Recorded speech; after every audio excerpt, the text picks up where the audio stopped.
Je voudrais du soleil vert, des dentelles et des théières, des photos de bord de mer, dans mon jardin d'hiver.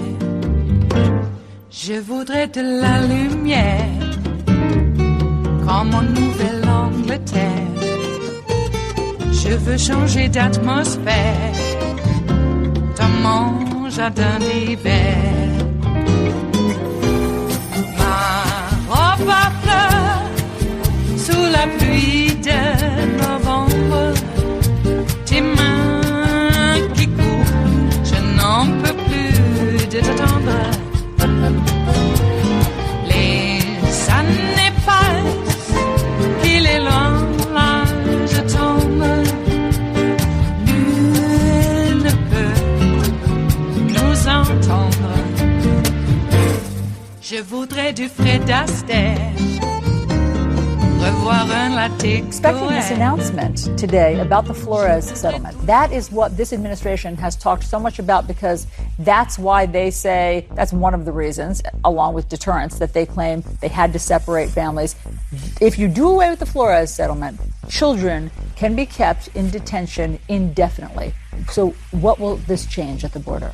That's right. So the goal here is to be able to establish internment camps. That is, lock up children and their parents through the duration of immigration proceedings, which could be many years.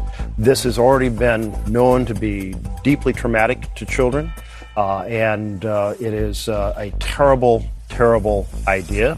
But that's exactly what this strategy would do, is write a regulation that replaces Flores.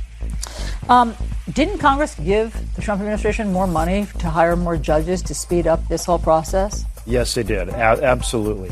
But you still have a backlog that is about a 5 or 6 year backlog even then, so more has to be done on that front. But realize this is part of a coordinated strategy. We have an administration that has just recently appealed to a circuit court and lost, arguing they didn't need to provide soap and basic nutrition to children in facilities. You have an administration that has been using a for-profit, no-compete contract to lock up thousands of kids in Homestead, Florida. They have been deliberately sabotaging the placement of children into sponsors' homes, which is where they belong, in schools and playgrounds and parks, homes, not behind barbed wire.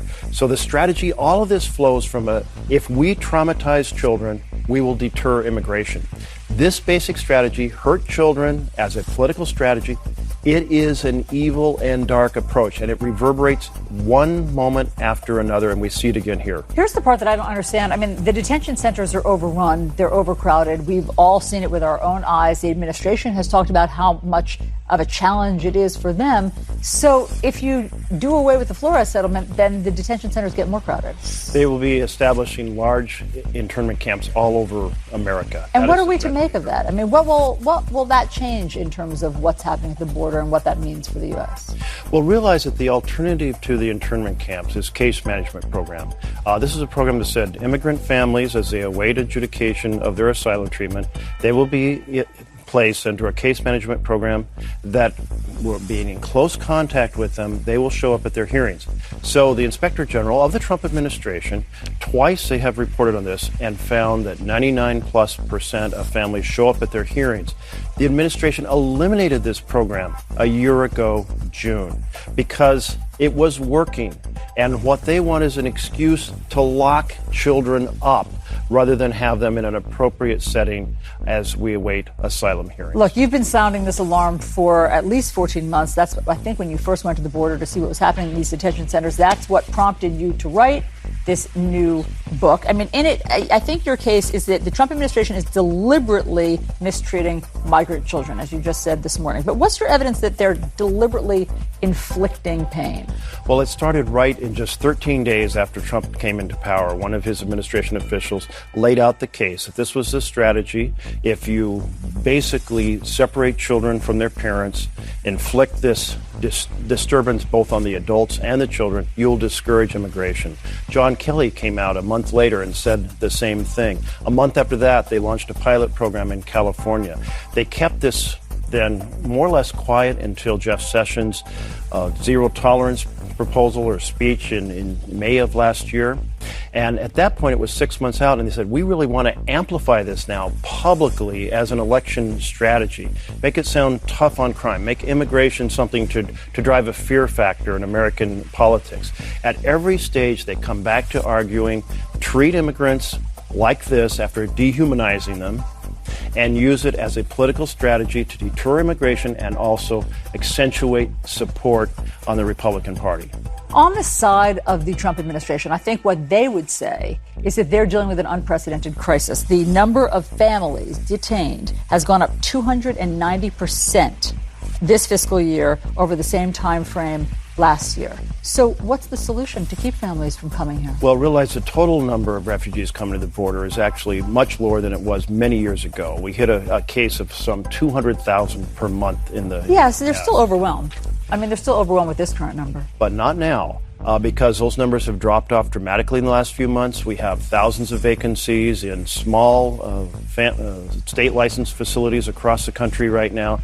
There's absolutely no excuse here. And the idea that if you're going to solve this by making it harder to put families with sponsors and lock people up, this is World War II Japanese American family detention camp style operation. I have visited these internment camps where now the limit is 20 days. They want to be able to hold people indefinitely, hold children indefinitely in these camps. By the way, this shows the vast division that Trump has driven between the Democrats and Republicans. 40 Republican senators sponsored a bill to allow indefinite detention of children in internment camps. 40 Democratic senators have sponsored my bill, which is Stop Cruel Treatment of Migrant Children Act. It is Thursday, the 22nd of August of 2019, and you are in West Coast Cookbook and Speakeasy. I am your chef de cuisine, Justice Putnam, and our daily special is Metro Shrimp and Grits Thursdays, a little bit of jambalaya, a little bit of spice in your life.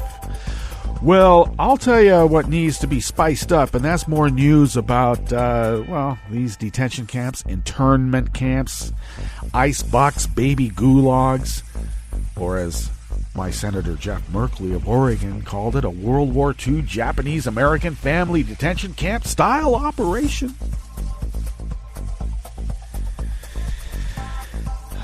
This is where we are. And we do have a little bit more news about the immigrant problem. I'm sure that Stephen Miller and the rest of the crew in the Oval Office are figuring out a solution to it right now. A final solution.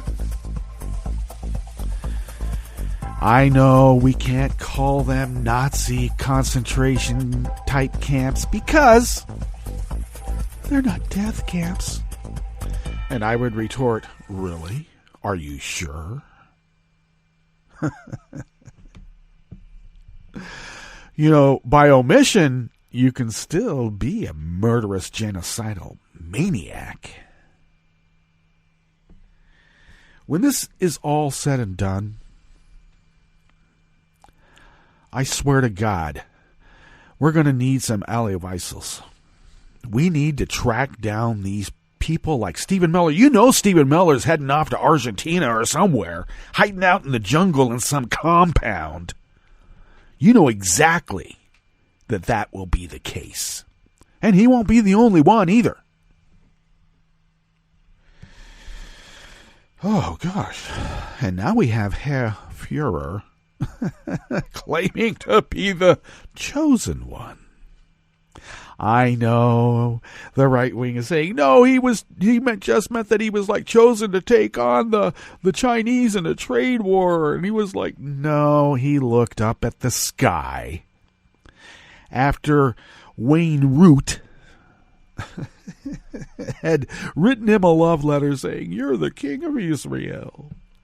You're the second coming. I have it on the QT that there is no such thing as a second coming with Donald Trump. He usually gets there a little early, shall we say. and then just packs up and leaves. So now we have the guy with a messianic complex, and that is now being excused. Remember when the black guy couldn't even wear a tan suit? God. Don't tell me it wasn't because he was black. Oh, no, we didn't lie. We didn't go after him because he's black. Yeah, you did.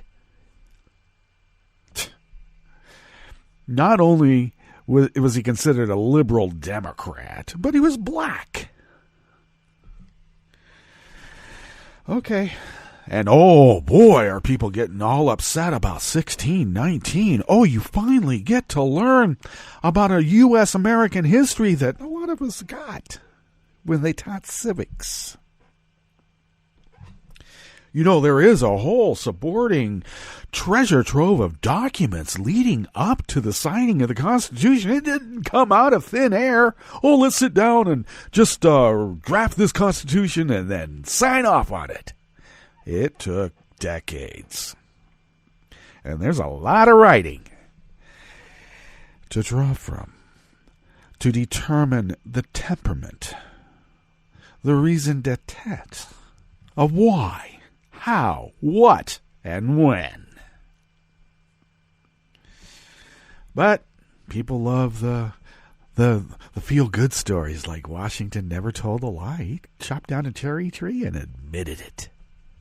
Oh, yes. Any number of these myths. You know, they're myths. And a story might have had a kernel of truth. And then it was, shall we say, exaggerated.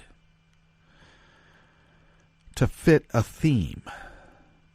To excuse a wrong. To redeem yourself from an original sin? Yep. I hate to give you the Reverend Right, but the roosters are coming home to roost, or the chickens are coming home to roost. Because the roosters are already roosting by definition. Yeah, it's Thursday, and we're gearing up for the weekend because you know. Oh, boy. Talk about prophets. Ted Cruz is now going to be considered in history to be a prophet. When he prophesied that Trump would nuke Denmark. Looks like we're on track. I don't know. Kim Jong-un can call Trump any number of names. Maybe the president of Denmark, maybe she should write Trump a love letter now. Maybe that will assuage his violent demons. One can only hope. But he's all bent out of shape because she called the idea of buying Greenland absurd. And then he says that she disrespected America. Well, here's the messianic complex again. He thinks that he is America. What's even scarier is the people who vote for him and go all blurry and teary-eyed think that he is America, too. And they are as well because they're embodied within, I don't know, that great body that, stands there before us. So, no, Donnie, she wasn't insulting America. And this is the other thing. He did tell the truth. No longer will the world treat the United States like they did under Obama. No kidding. They actually thought we had a leader, and they knew we had a leader, because he was.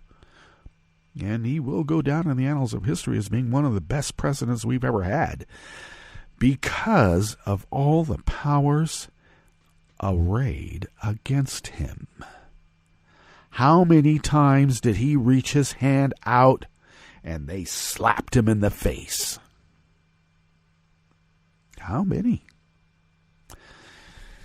And now, this is our punishment. We were told that if we elected the black guy, we would regret it. And the powers that be have made sure. Little did they know that when people actually come out to vote, they will vote. That's why we don't have election security, because they can't win, the natural way. They can't win even when they play the refs. They need a little bit of help on the scoreboard. Oh, yeah. Well, what's on the rest of the menu here in the Bistro Cafe at West Coast Cookbook and Speakeasy? Kids in border camps are 9 times likelier to die of the flu, but border protection still won't vaccinate them. And this is after kids have already died of the flu. No, they're not death camps. You can't call them death camps. Really? The nation's top health officials are ordered to stay silent as Trump lies about mental health and shootings. According to Trump, we have, great mental problems. Great mental health problems. We have great mental health problems. And a federal court just made the Electoral College even worse. Told you. They can't win the real way. This is essentially nullification. One rogue electoral vote can change an election. And that's exactly how they need it. After the break, we then move to the chef's table, where Trump is once again trying to pressure world leaders to give Russia a pass, and he's blaming Obama. Gaslight me once, shame on you. Gaslight me twice, 3, 4, 5, 1,000 times, and you are a mofo, and we're taking you down. Way down. And Brazil's far-right president accused NGOs of burning down the Amazon rainforest to hurt his government. Wow. Messianic paranoia seems to be contagious. All that and more on West Coast Cookbook and Speakeasy. Bon appetit.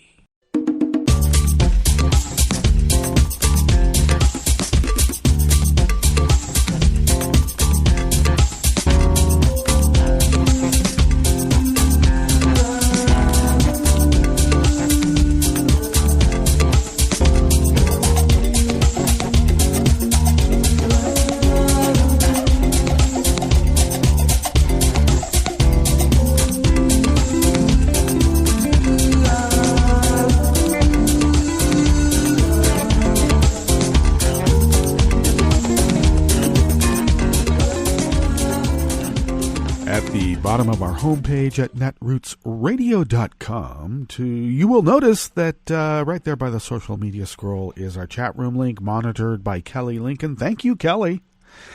To the leftish of the page from the chat room link at the bottom of our homepage at netrootsradio.com is our Patreon link. And do please become a recurring Patreon of Netroots Radio.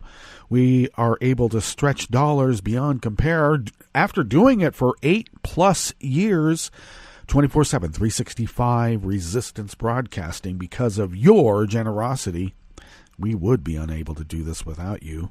And we do appreciate that generosity. And I hate to be blunt, but keep it coming, please. Okay. Bills keep going up, and new ones just appear out of nowhere. Wow. If you would like to follow Netroots Radio on Twitter, it is so easy. Just go to @Netroots Radio. Tom takes care of that, and we are forever grateful that he does.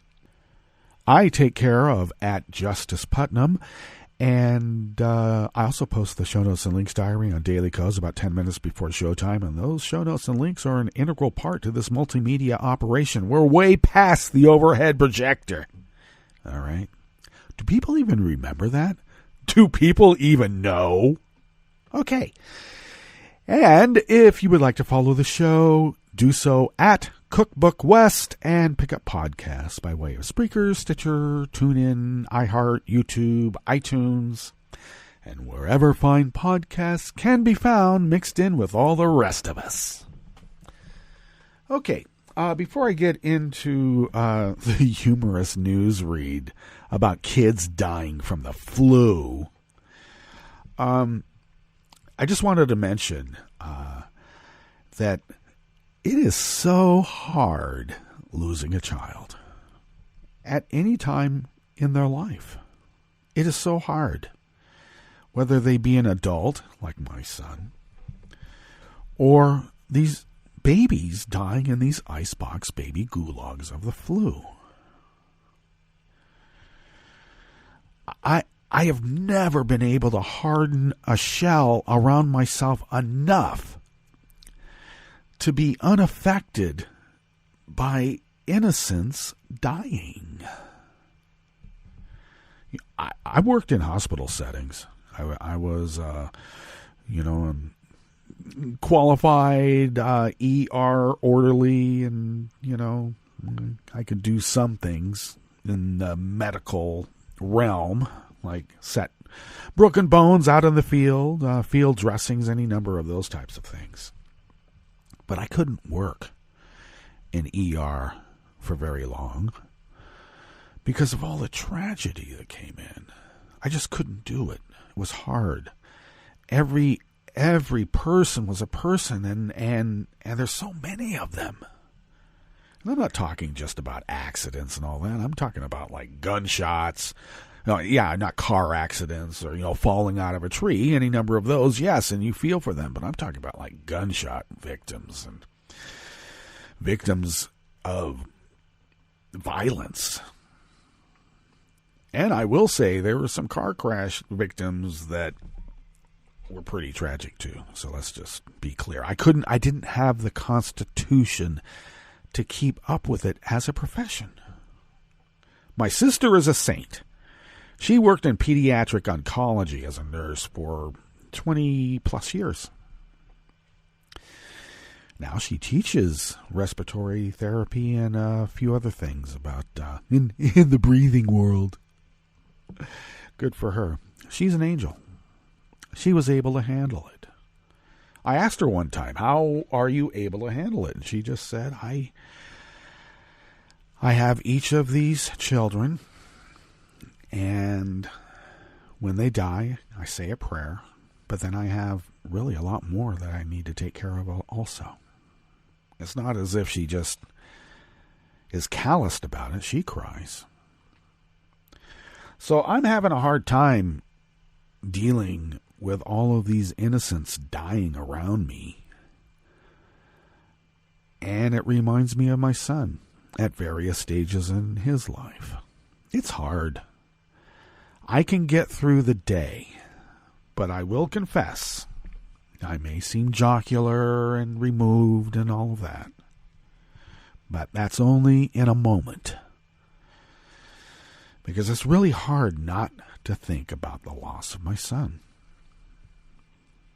I remember in the weeks just after I told myself, well, I'll be able to get through this. I get through everything. But I can't get through a day without thinking, you know what?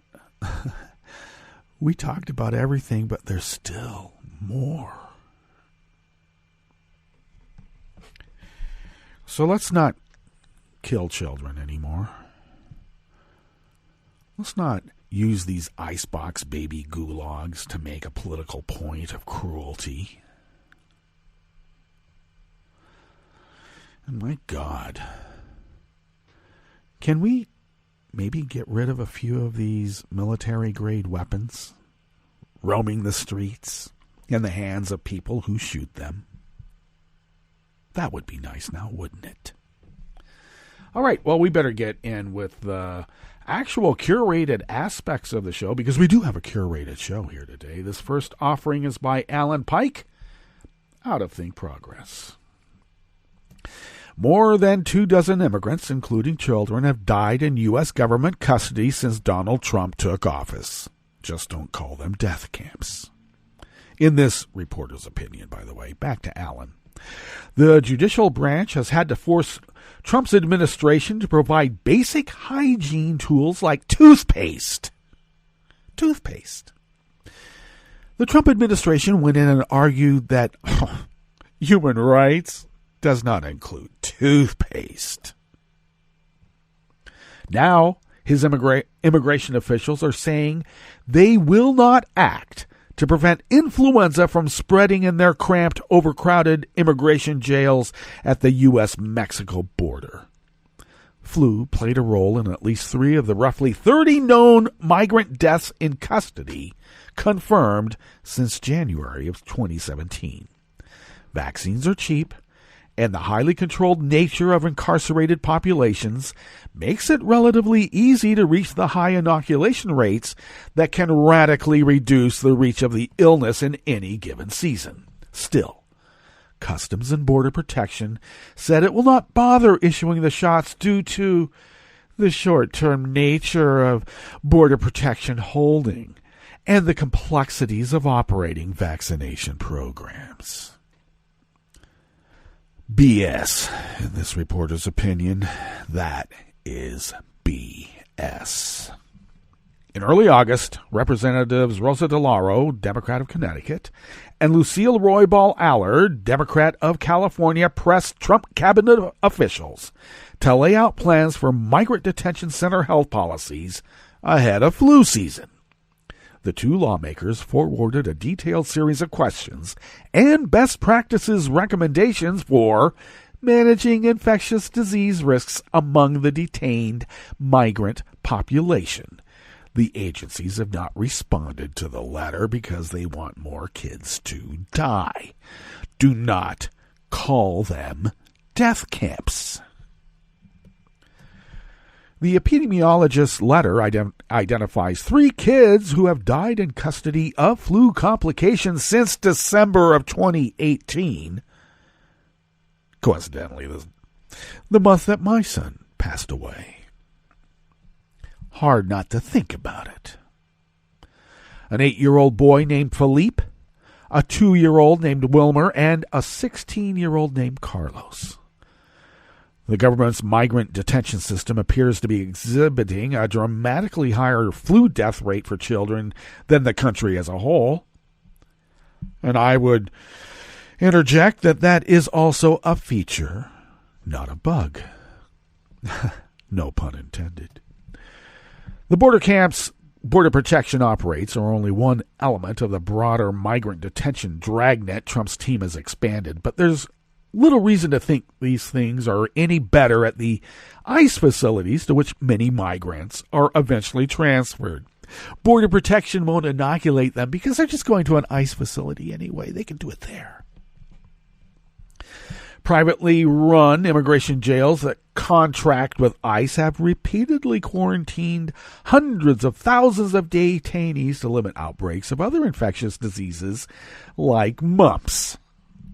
Slack medical care and cheapskate health practices are commonplace in privatized jails and prisons, and what the hell are we doing that for? Don't call that fascism. The melding of corporations and government. Oh no. There's little profit in providing high-quality, proactive medical care to jail people, after all, because what is a for-profit system? Deny services, make more money. But DHS and the agencies that run immigration detention facilities at the border and the interior of the country appear to be particularly egregious in their handling of the human beings they cage. The DHS Inspector General has issued multiple reports blasting both ICE and Border Protection over the unsanitary conditions and lack of adequate medical care in their facilities. Look, they don't believe in human rights. They believe that is a scourge upon their power. Do we wait till the election? Do we?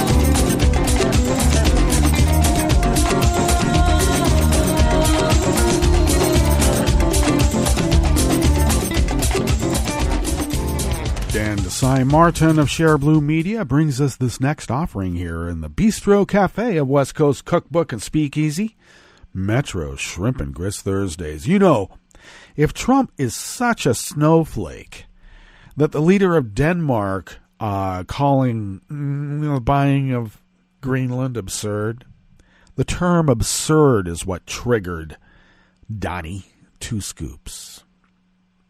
Can you imagine what would happen if actual scientists said, you know, your lies about mental health and guns is really, really off mark? Can you imagine what would happen then? Well, Health and Human Services issued a directive muzzling any dissent about Trump's lies about the connection between mental health and mass shootings. The August 5th directive from HHS leadership warned communication staffers from posting any information related to guns, violence, and mass shootings without approval from leadership. Political leadership. The memo applied widely, including experts who work at the National Institutes of Health and the National Institute of Mental Health. The know-nothings know more than the people who actually are the experts. I know how the know-nothings think. I have to deal with them all the time. I get proclamations, oh, I studied this for 2 years on my own. Yeah, okay.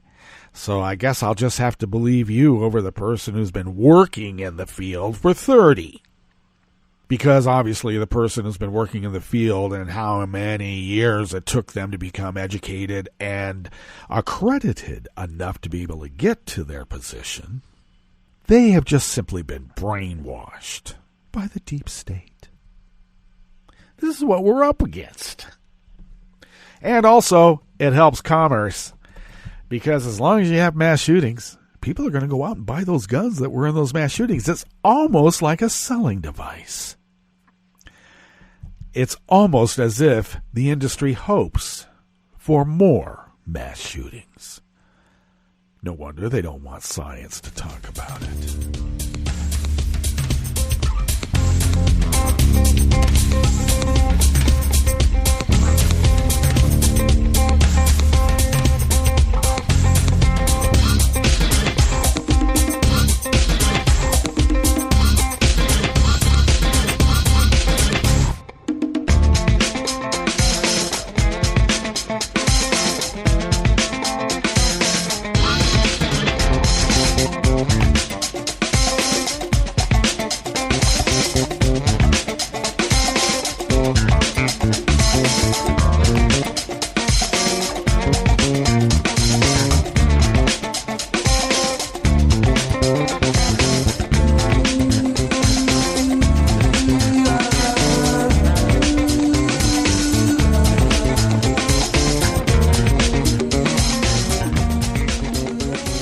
Final offering in the Bistro Cafe of West Coast Cookbook and Speakeasy comes our way out of Alternate by Cody Fenwick. Well, called a ticking time bomb. A federal court just made the Electoral College a lot worse.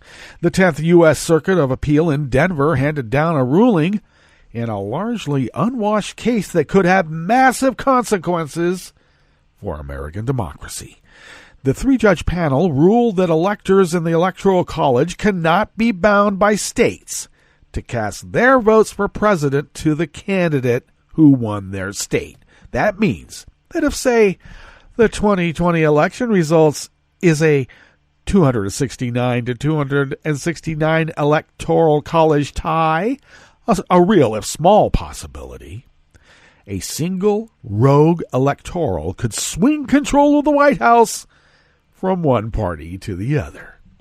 So how did this ruling come about? Well, the idea of a rogue or faithless elector may sound fanciful or like a figment of a over-imaginative politico. They have actually been very real. In 2016, there were in fact 7. 5 of Hillary Clinton's and 2 of Donald Trump's electors who did not cast their ballots in line with their state's votes. This has not happened since 1948. Oh, you don't know about what happened in 1948? All the papers had printed up their headlines that said, Dewey defeats Truman! And then suddenly, all that ink and paper had to be, thrown away. Except we kept some for prosperity. Or posterity. Prosperity because they're collector's items, and posterity because history needs it.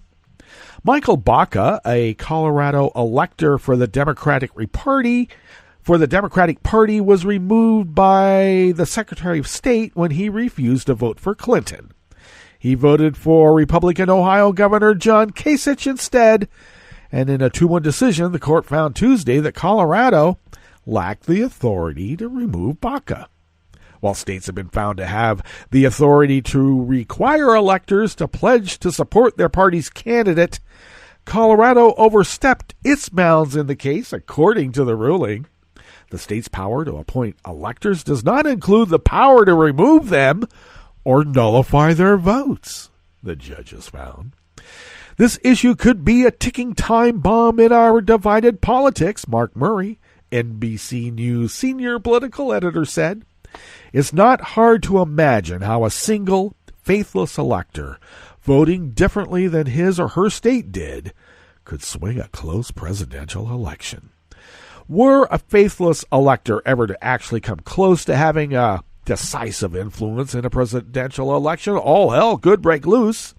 Undoubtedly, the Supreme Court, the ultimate arbiter of the Constitution, would step in to decide the matter in something of a replay of 2000's Bush v. Gore. The justices could, of course, overrule the lower court's finding if they chose to. But with this ruling, the Circuit Court has strengthened the case of those electors who might want to stretch the limits of the constitutional republic. As many have argued, the Electoral College is already a deeply problematic and undemocratic institution, and we would be better off if we just jettisoned it altogether. This new ruling only makes it worse and more prone to chaos. Feature, not a bug. Okay, let's get to our break, and when we come back from said break, we are going to go through weather from around the world and finish up with the stories that we have curated for you today. You are listening to West Coast Cookbook and Speakeasy, and we will be right back. You are listening to netrootsradio.com. Please hang up and try again.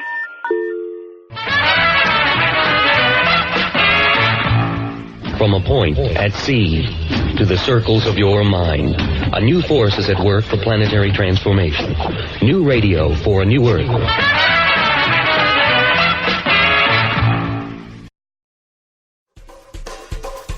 This is Scientific American's 60-Second Science. I'm Christine Herman. Got a minute? Some scientists want to use the DNA of indigenous people to reconstruct the human migration story. That's the history of how people spread from Africa to everywhere. But many in the indigenous community who've contributed their DNA for science feel that these types of studies are exploitative and say they don't like being left out of the conversation.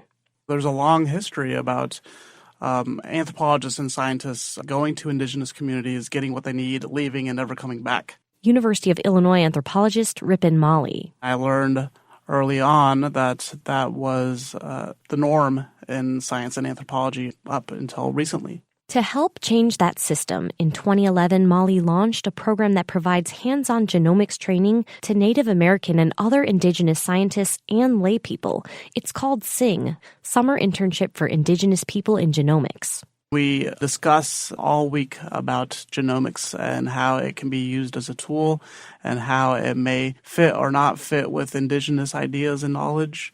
And we have discussions on how to decolonize science. And then we do a large number of discussions about ethical, legal, and social implications. This year's SING workshop wrapped up earlier this month. Crystal Sosi is a Navajo geneticist and one of the organizers. SING has been influential in training the next generation of indigenous scientists so that we can ensure that science is done by us, for us, and truly benefits us. Sosi says she's the only indigenous PhD student in science at Vanderbilt, and the SING workshop has helped her feel less isolated. So getting that sort of sense of community from my Indigenous peers who are undergoing the same sort of challenges in academia is great. Singh has trained more than 120 participants to date. In 2018, alumni and faculty published ethical guidelines for scientists on how to approach genomics research in a way that is sensitive to the interests of Indigenous people and that can benefit their communities. Molly says he now approaches his work with Indigenous communities as a collaboration. I work with the communities to figure out what they want to study as well as what we want to study, and basically partner with them. In her research, Sosi studies pregnancy complications among Ojibwe women in North Dakota and how environmental factors contribute to disease among Indigenous communities in South Dakota. She says partnering with Indigenous people is critical. To ensure that genomics research that involves Indigenous peoples will actually benefit us, as opposed to just using us as subjects as we have in the past. Thanks for the minute. For Scientific American's 60-Second Science, I'm Christine Herman. He seems sorry. We very clearly told him not to look up there. I'm honestly impressed that he was able to do it. Right? What, did he balance on that big chair? Yeah, I mean, I guess he'll just know what his gifts are this year. I really thought we had hidden them well. If they can find their presents, they can find a gun. 911, what is your emergency? Every day, 8 kids and teens are unintentionally killed or injured by loaded and unlocked guns. Learn how to make your home safer at endfamilyfire.org. Brought to you by the Ad Council and End Family Fire. This program is presented by the Centers for Disease Control and Prevention. Hey kids and parents, it's back to school time. As you shop for school supplies and get ready for class, make sure you have emergency plans in place. Did you know that emergency preparedness plays a major role in school life? Throughout the year, schools actively prepare for natural disasters, outbreaks, and other emergency situations. Students and parents need to be aware and learn what to do during an emergency. Every family should build an emergency kit, make a family disaster plan, and be informed about events that could affect their community. Parents, take a few extra steps to help children be prepared. Make sure they know the full name, address, and phone numbers of parents or guardians. In our high-tech world of cell phones, memorizing emergency phone numbers is very important. Include a copy of this information in their backpack. Other items to keep in their backpack include water and non-perishable snacks, a pocket-sized first aid kit, a whistle to alert others for help, and a list of allergies, medical conditions, and medications. Make sure their school and teacher have a copy, too. Be familiar with different routes and ways to travel home, like walking, taking the bus, or riding home with another student who lives nearby. Establish a secret code word with your child and whoever takes them home from school to protect against an unauthorized person picking them up. This list is a great starting point to prepare your student for the upcoming school year. Customize these steps to fit your child's capabilities and needs. Ask school administrators and teachers about emergency preparedness plans so you know what steps they are taking to keep your child safe. Many schools have guidelines on how to shelter in place during natural disasters, how to secure classrooms during an emergency lockdown, and how to teach preparedness curriculum to students. Remember, emergency preparedness is important for everyone. Children who are prepared are more confident during stressful emergency situations. By following preparedness guidelines, parents, children, and school staff can improve their safety and peace of mind. For more information on school emergency preparedness, visit cdc.gov/children/schools. To learn more about disasters and emergency preparedness, follow @CDC Emergency on Twitter or visit emergency.cdc.gov. So, let's get prepared. Have a great school year. For the most accurate health information, visit www.cdc.gov or call 1-800-CDC-INFO. Hi, it's Tom. Could we humbly suggest your donation to netrootsradio.com? All we've got to run this 24-hour powerhouse of progressive resistance radio is what comes out of our own wallets. And you are our biggest donor. And it doesn't take much, $3, $5. Just go to the bottom of our netrootsradio.com page and hit our secure donate button. Heck, you can even make a recurring contribution, and you'll get a wondiferous pair of Netroots radio stickers for application to your backpack, your bumper sticker, or your banjo. Well, it's up to you which backpack you want to put it on. So donate what you'd like at the bottom of our netrootsradio.com's homepage, because you are our biggest donor.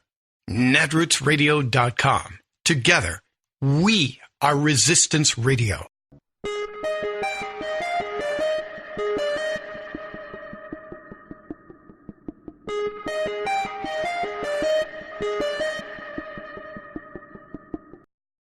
A history quiz. When was America founded?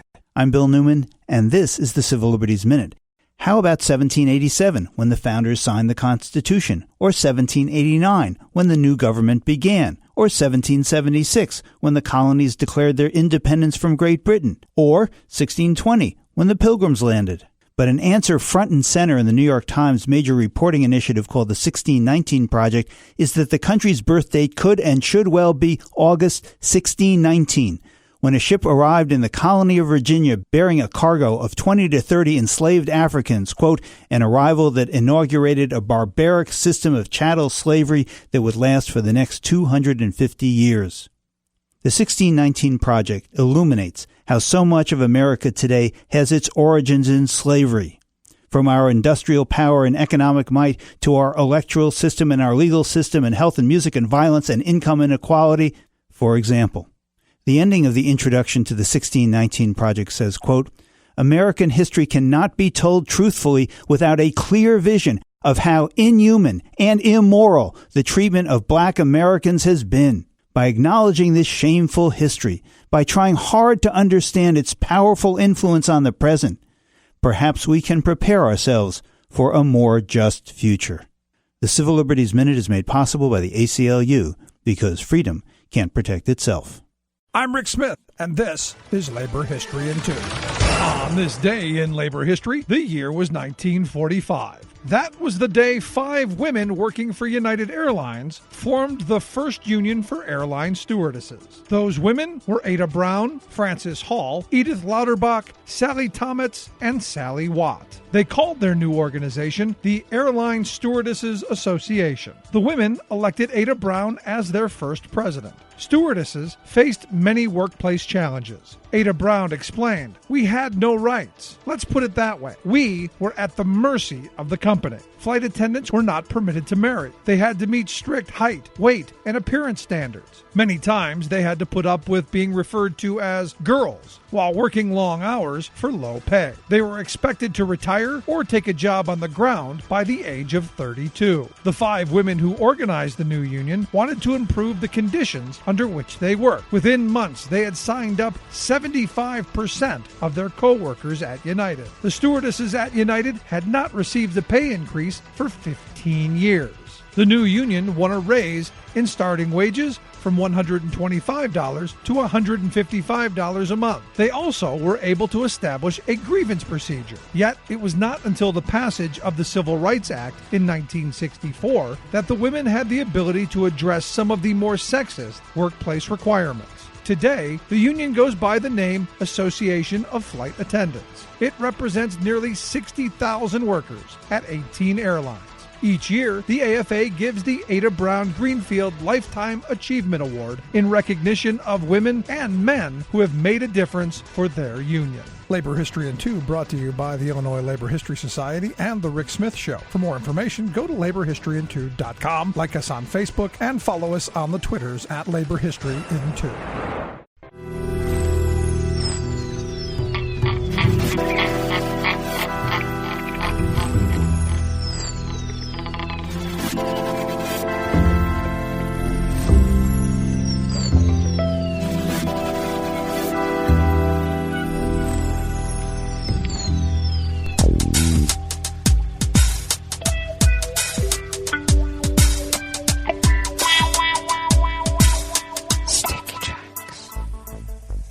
Thank you for accompanying us here to the chef's table at West Coast Cookbook and Speakeasy.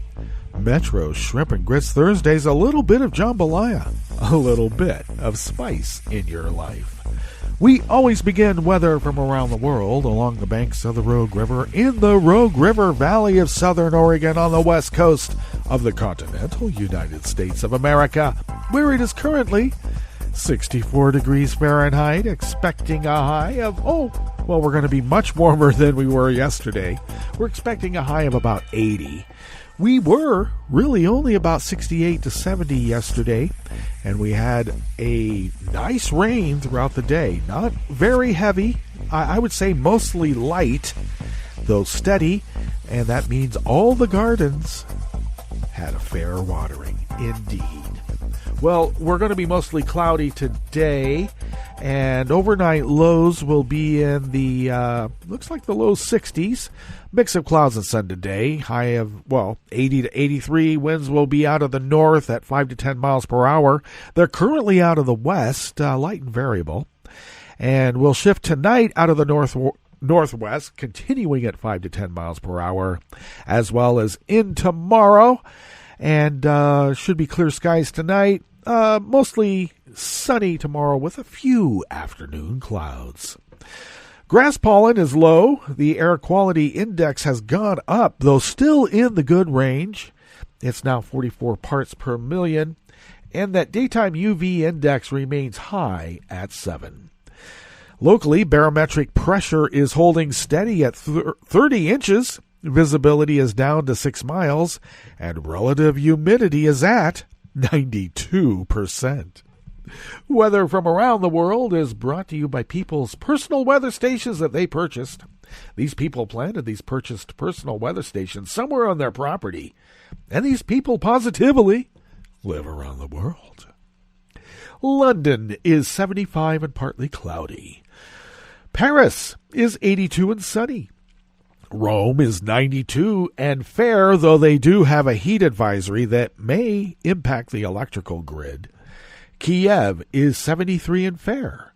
Kabul is 82 degrees and fair. Hong Kong is 84 and fair. Tokyo is 82, mostly cloudy with a gale warning. Sydney, Australia is 50 degrees and fair. San Francisco, California is 60 degrees and cloudy. And New York is 85 degrees Fahrenheit, sunny, with a heat advisory. Stay cool, New York. You know you always do. And that is weather from around the world, brought to you by people's personal weather stations that they purchased. These people planted these purchased personal weather stations somewhere on their property, and these people positively live around the world.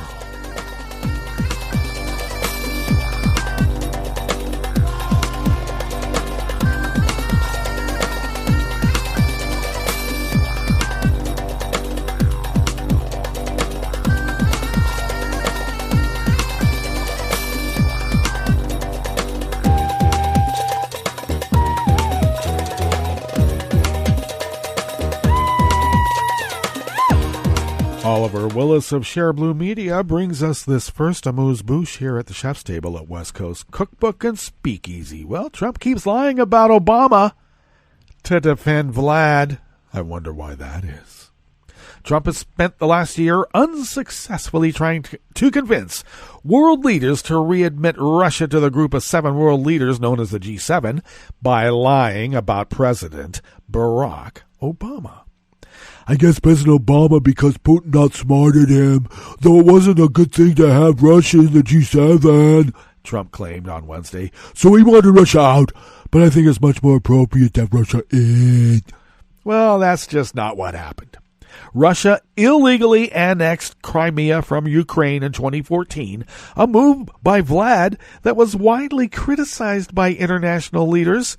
As a result, the planned meeting of the G8 nations scheduled for Sochi, Russia, was canceled.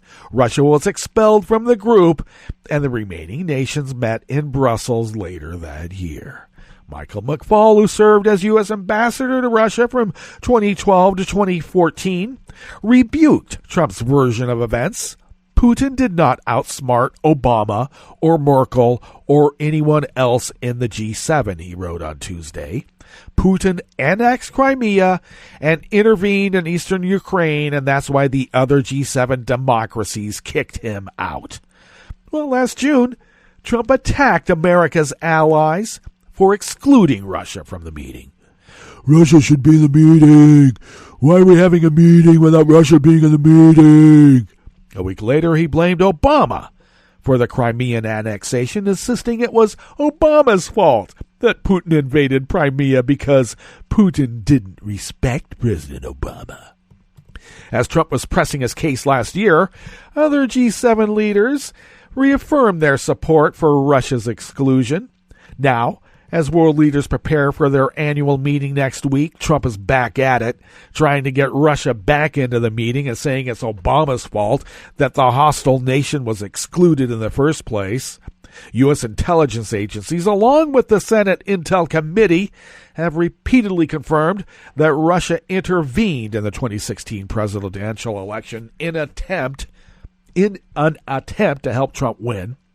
Trump has repeatedly sided with Russia at key moments in his presidency, including bashing the Intelligence Committee while standing shoulder to shoulder with Putin. Despite all of his advocacy for his political benefactor, world leaders show no sign of a willingness to do as Trump and Putin demand.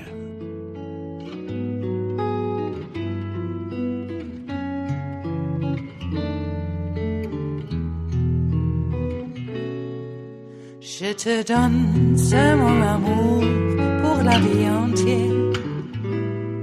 La promesse de me trouver à tes genoux. Aussitôt que tu m'appelles, rester toujours fidèle. C'est tout, c'est tout. Je te donne tous mes printemps, mes étés de mer. Mes automnes, quand les feuilles tombent partout. Si ce n'est pas une bonne affaire, je te donne tous mes hivers, c'est tout. Anthony Brodel and Gabriella Stargarder bring us this final amuse-bouche here at the chef's table at West Coast Cookbook and Speakeasy, and they are out of Reuters. Brazil's far-right president Jair Bolsonaro on Wednesday yesterday accused non-governmental organizations of burning down the Amazon rainforest to hurt his government as a growing global outcry against the wildfires raged through social media. Presented without evidence and disputed by environmental and climate experts, Bolsonaro's comments enraged critics and fanned a growing social media campaign over the dangers to the Amazon, one of the world's key bulwarks against climate change. Everything indicates that NGOs were going to the Amazon to set fire to the forest, Bolsonaro said in a Facebook Live broadcast yesterday morning, Wednesday. When asked if he had evidence to back up his claims, he said he had no written plan, adding, "That's not how it's done." The former Army captain turned politician said the slashing of NGO funding by his government could be a motive. Crime exists, he said. These people are missing the money. Really? How about you getting paid money from all these illegal wildcatters out there? Could that be something part of it? Since they are all connected with organized crime, could that be the crime? Well, we'll have to find out later, won't we? Because we're at the end of our broadcast period for the day. But you do know that Netroots Radio is going to broadcast on. In fact, we're going to meet up tomorrow for Blue Moon Spirits Fridays because we are all Nighthawks in the Diner of Life. So do stay tuned to Netroots Radio all day and all night for all the breaking news as it breaks, and we'll meet up here tomorrow, right here in West Coast Cookbook and Speakeasy. Bon appetit.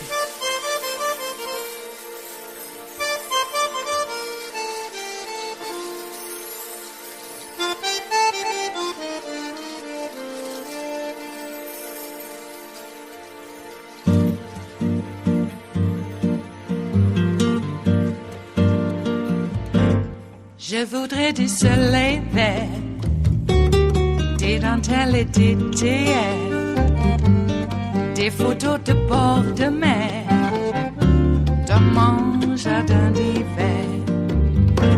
Je voudrais de la lumière, comme en Nouvelle-Angleterre. Je veux changer d'atmosphère dans mon jardin d'hiver.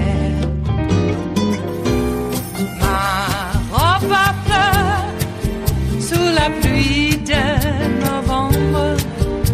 Tes mains qui courent, je n'en peux plus de t'attendre. Les années passent, qu'il est loin, l'âge tombe. Nul ne peut nous entendre. Je voudrais du Fred Astaire, revoir un latte Goël. Je voudrais toujours te plaire dans mon jardin d'hiver. Je veux déjeuner par terre comme au long de golfe clair. T'embrasser les yeux ouverts dans mon jardin d'hiver. Ma robe à fleurs sous la pluie de novembre. Tes mains qui courent, je n'en peux plus de t'attendre. Les années passent, il est loin, l'âge tombe. Nul ne peut nous entendre. Ba-da-da-dum-di-da-dum. Ba-da-da-dum-di-da-dum. Ba-da-da-dum-di-da-dum. Dans mon jardin d'hiver. Ba-da-da-dum-di-da-dum. Ba-da-da-dum-di-da-dum. Ba-da-da-dum-di-da-dum. Dans mon jardin d'hiver. Dans mon jardin d'hiver. Dans mon jardin.